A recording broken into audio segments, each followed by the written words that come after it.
Hi, students. In the last lesson, we looked at modeling with exponential functions, and we saw some examples of real-life situations that were modeled off of exponential functions.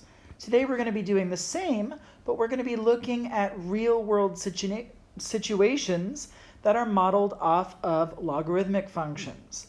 Let's take a look at our first example. We're going to start by looking at earthquake intensity, which is something that's very apt for San Francisco. In 1935, the American geologist Charles Richter defined the magnitude m of an earthquake to be m equals the logarithm of I over s, where I is the intensity of the earthquake measured by the amplitude of a seismograph reading taken 100 kilometers from the epicenter, and S is the intensity of a standard earthquake whose amplitude is 1 micron, which is 10 to the negative fourth centimeters. Now, to give you an idea of what a standard earthquake is, there are, according to Wikipedia, millions of earthquakes each year, very, very tiny, tiny, tiny ones that we cannot feel. Almost constantly there are earthquakes happening, and a standard earthquake is the general amount of shaking that these standard earthquakes have that are happening all the time and then we can't feel. So that's what a standard earthquake really means. Now, because this is a logarithmic scale and it's a common log, a base 10 log, this means that an increase of 1 in the magnitude gives an earthquake that's 10 times stronger. So if you have a magnitude 8 earthquake and a magnitude 7 earthquake, that magnitude 8 earthquake is generally 10 times stronger than that magnitude 7 earthquake.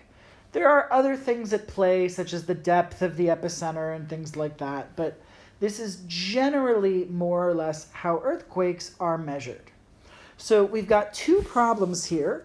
We want to find the magnitude of a standard earthquake, and then we want to figure out how much more intense the 1906 earthquake of San Francisco was compared to a standard earthquake.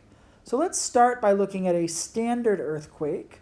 We have m equals log of I over s, and I is the intensity of the earthquake that we're looking at, and S is the intensity of a standard earthquake. So if we're looking at a standard earthquake, then I is also going to end up being S. So we're going to have log of S over S.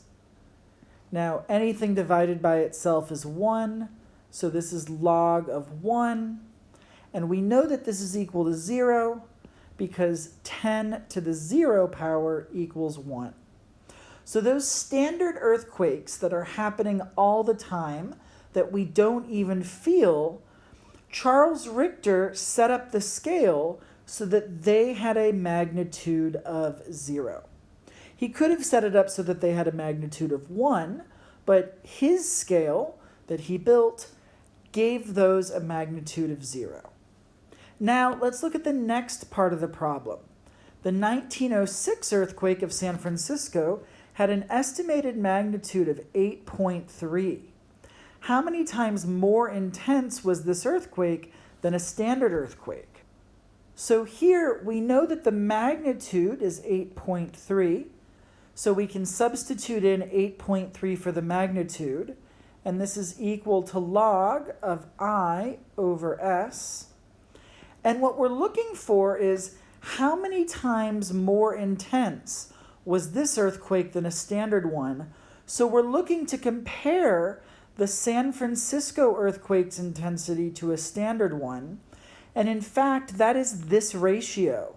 So what we want to do is we want to solve for this ratio, because that tells us how many more times the San Francisco earthquake's magnitude was versus a standard one. So we're not just solving for I here, we just want to solve for I over S. Now to do that, we can write this in exponential form.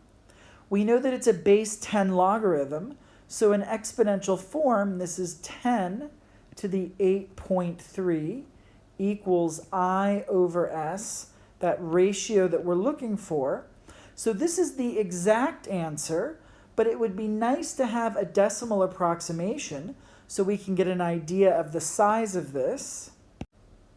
And when we enter this into a calculator, we end up with 1,995,26231.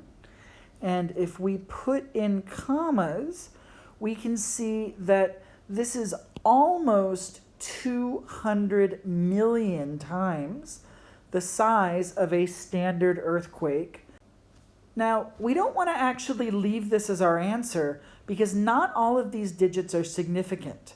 And what I mean by this is if our measurement for the earthquake's magnitude was only accurate enough to include 2 digits, then our measurement wasn't accurate enough to have this answer correct to 9 digits. We can't, when we're dealing with science, measure something with only a little bit of accuracy and then end up with an answer that is much, much more accurate.